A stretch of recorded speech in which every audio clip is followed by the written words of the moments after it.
পিঁপড়ার উপদ্রবে ঘরের শান্তি নষ্ট হয়ে গেছে? চিন্তা করবেন না, খুব সহজ দুটি ঘরোয়া টিপসে এই সমস্যার সমাধান সম্ভব। ঘরের যেসব জায়গা দিয়ে পিঁপড়া ঢুকছে সেই স্থানে লবণ ছিটিয়ে দিন।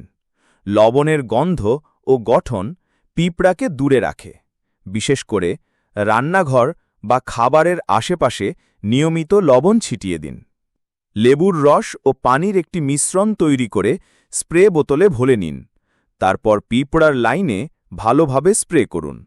লেবুর অ্যাসিডিক উপাদান পিঁপড়ের ঘ্রাণের পথ নষ্ট করে দেয়, ফলে তারা আর ফিরে আসতে পারে না। এই টিপসগুলো নিয়মিত ব্যবহার করলে ঘর থাকবে পিঁপড়ামুক্ত এবং পরিষ্কার। এমন আরও ঘরোয়া সমাধান পেতে সাবস্ক্রাইব করুন টিপস লাগবে চ্যানেলটি। আর ভিডিওটি ভালো লাগলে লাইক দিতে ভুলবেন না।